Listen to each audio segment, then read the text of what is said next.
另一方面，值得注意的是，在莫安会现场，中国华为 5G 产品的使用也引发了美欧的局语。美国政治新闻网站 Politico 报道称，通过与几位电信设备专家的交谈以及了解该地区网络的业内人士提供的信息了解到，在主办酒店300米范围内的一些天线配备了由华为提供的硬件，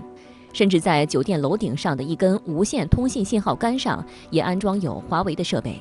据说美方对此大为光火。要知道，在2020年的莫安会上，有关华为的讨论就是各方关注的焦点之一。时任美国国会众议院议长佩洛西在当时的发言中还强硬要求各国在建设 5G 网络时远离中国科技公司华为。有德媒认为，在是否允许中国 5G 设备供应商进入西方国家的问题上，华盛顿与柏林之间一直存在争论。德国并没有追随美国和其他主要西方大国的脚步，禁止中国电信设备巨头华为的设备安装在其 5G 移动通信网络中。因此，明知这次莫安会使用华为 5G 产品会遭致美国的批评，德国也不为所动。有观察指出，与美国和北约想把莫安会搞成西方世界自说自话、自我实现的内部会，和对非西方国家进行意识形态说教与霸权主义恐吓不同，欧洲对莫安会以及对国际安全形势和治理体系有着自己的定位和看法。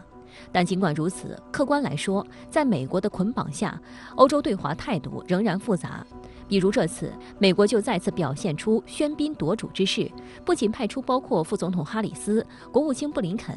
前众议院议长佩洛西和参众两院议员代表在内的大规模代表团。在会议期间，美方人士更是不忘频刷存在感，还在一些问题上有意将各方关注的焦点引向中国。哈里斯的那场演讲，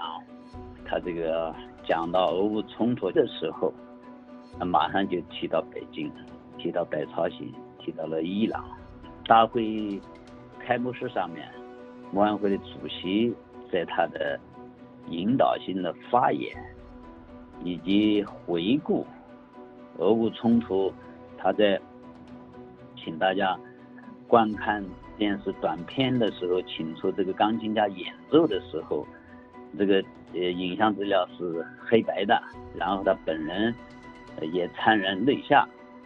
应该说是打悲情牌。所以从这里面看，我觉得这个是故意，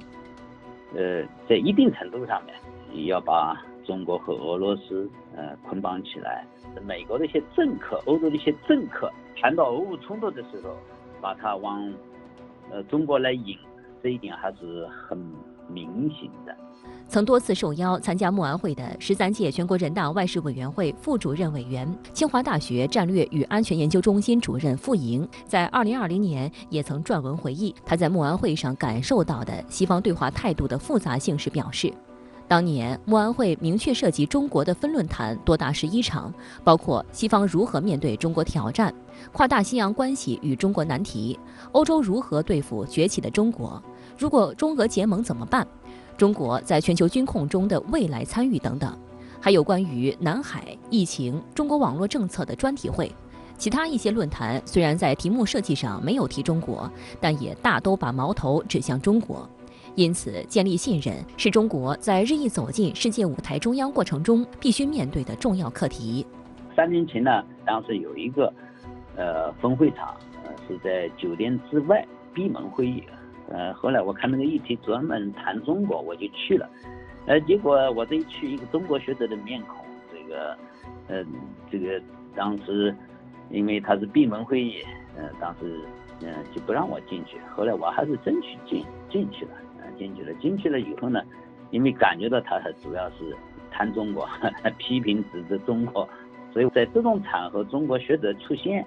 演讲人可能会有所顾忌。另外，他如果说完全一边倒、不客观、不公正的话，我们还可以通过评论和提问的方式来纠偏。所以我觉得，我们除了参加莫安会，我觉得还应该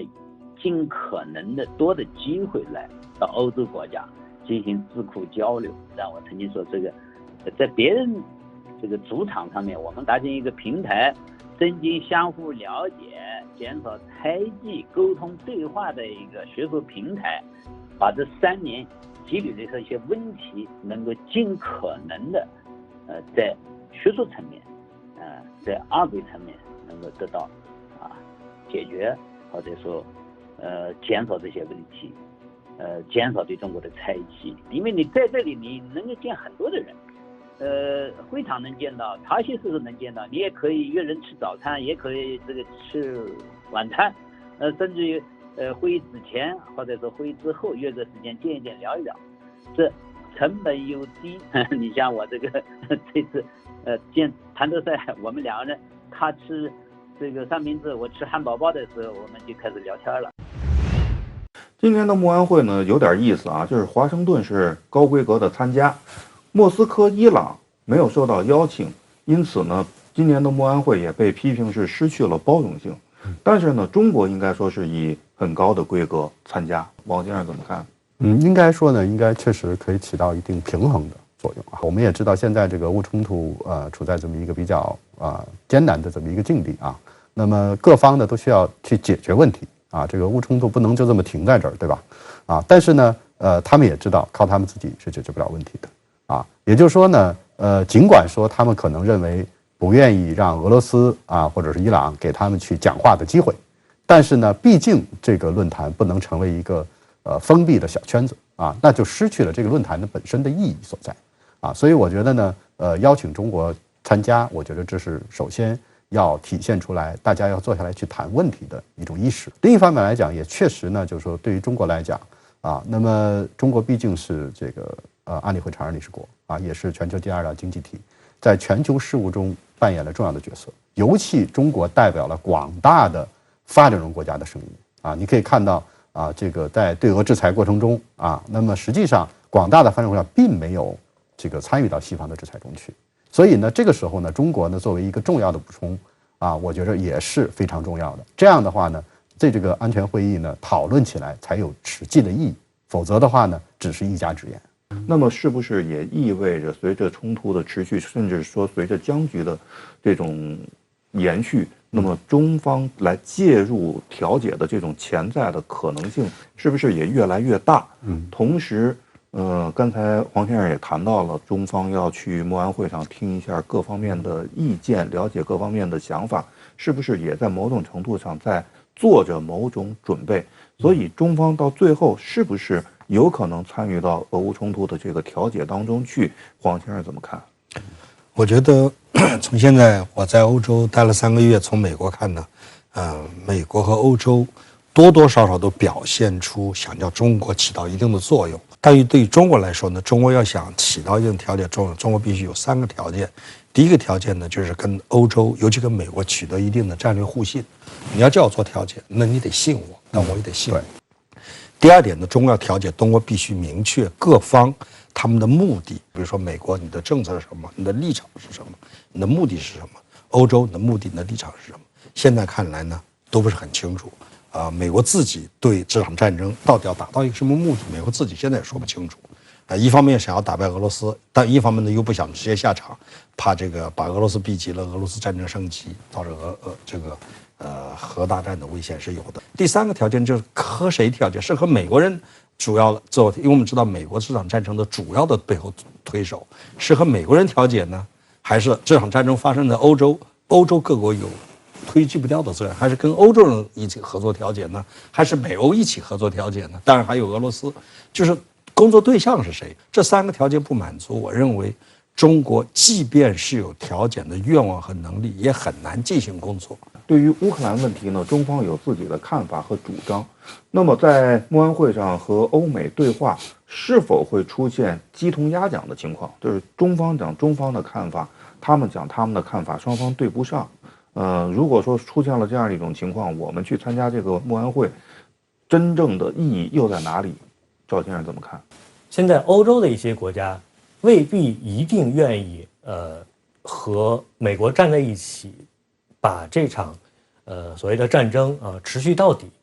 是会有可能出现其他不一样的情景的。那这个时候呢，我觉得也存在和中方所主张的一些关于乌克兰的解决方案相重合的地方。你比如说，中方一直坚持叫做共同的、均衡的、可持续的解决乌克兰之道。那共同的就是你不能够光想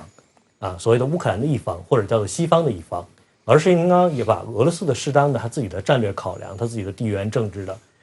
受威胁感也要考量在内的这样一种共同的。那均衡的，也就是说这是不是一个偏向于任何一方的，而应该是保持一个妥协或者平衡产生的最后的一个结果。再有就是到底是不是一个可持续性的一个解决方案啊？是最后要产生怎么样的一个结果，是应该能让双方都接受的，能够持续比较长的一段时间，真正带来所谓乌克兰地区的一个和平的这样的一种情景。那我想呢，包括法国以及其他一些欧洲国家呢，他们也意识到说俄罗斯是欧洲搬不走的邻居。那欧洲国家毕竟无论俄乌冲突的结果如何，他最后还是要面对俄罗斯。那面对一个什么样的俄罗斯，如何来处理俄乌冲突之后的情景？那我想呢，中方的一些想法和自己的这个立场，恐怕也会给包括欧洲方面在内的西方的一些国家呢带来很多的一个启示。